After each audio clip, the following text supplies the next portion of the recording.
Miss Morell's dog example. Okay. First, how many dogs do you own? That was her first question, and you had to do a histogram and a box and whisker for that. And then second question, how many hours do you spend at the dog park? And on a scale from 0 to 5, how happy do you think your dog is? That was her question too. The data, Brody, the data was in ordered pairs. This dog spends 7 hours a day at the dog park. 9 hours. How many hours do you spend at the dog park? On a scale, maybe that's a week. That seems like 7 hours a day. And they are happy. 5 is their happiness score. 1 hour, and they're pretty happy. 4 hours, 3. So this is one dog or dog owner, okay? And those are the 2 parts of their data. Eventually, she put them into a graphing calculator and made a scatter plot, then just took a picture of the scatter plot for the presentation, okay? Eventually, that's the kind of thing we're going to do a linear regression model. We're going to put it into a list in your calculator and get the linreg out and see if we can see positive association, negative, and that R value, strong or weak correlation. Okay? So here's Miss Righetti's prom example.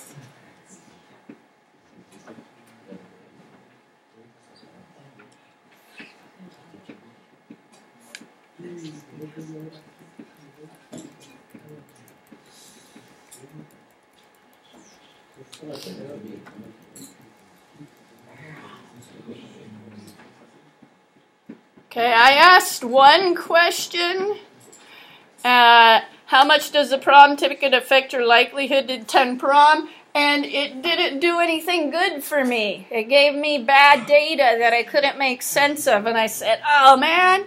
And I did a do-over, and I went out and asked another question. So here's question 2B. My first question, did it work? Andy's not paying attention, and Brody's not paying attention.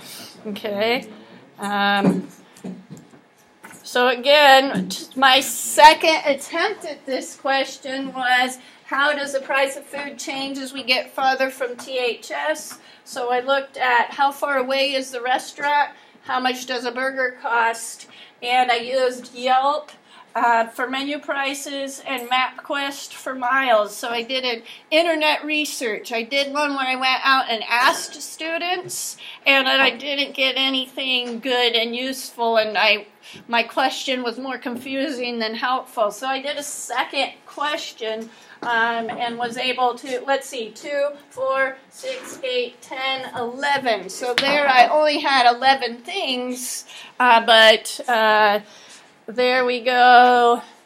I used a Google slide to make a scatter plot this time.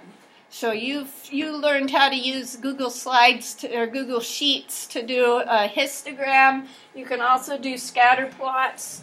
Then it labels it for you. It can put a trend line through the middle for you to look at, the pattern.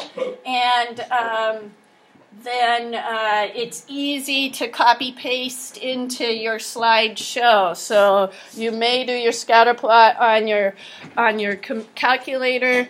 You may do it on a Google Sheet. Again, eventually you're going to get a linear regression equation and the R value. It did not, in fact, mate with my hypothesis. I thought it'd get more expensive the farther we got out, but 0.27 is kind of weak association. According to the linear regression equation, a burger should cost 6.61 in Tamales. This is 0 miles away. It will increase by a price of 8 cents per mile, 0.08 cents per mile the further you drive. The correlation coefficient shows weak positive association, 0.27. So burgers didn't go up that much the farther you went away. Okay?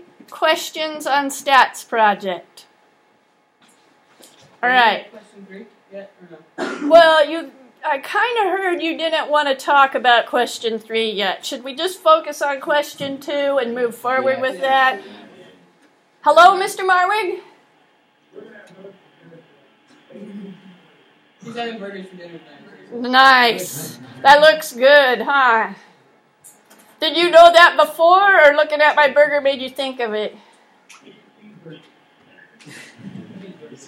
Cheeseburger, nice. Okay, thanks. Very important mathematical information there. It sounds like you did yours all planned out. Yeah. That's like Harvard math right there. Okay, right now, since you're sitting with your partner, let's take 3 minutes. Talk about your second question. Talk about question 2 with your partner. 3 minutes. Ready, go.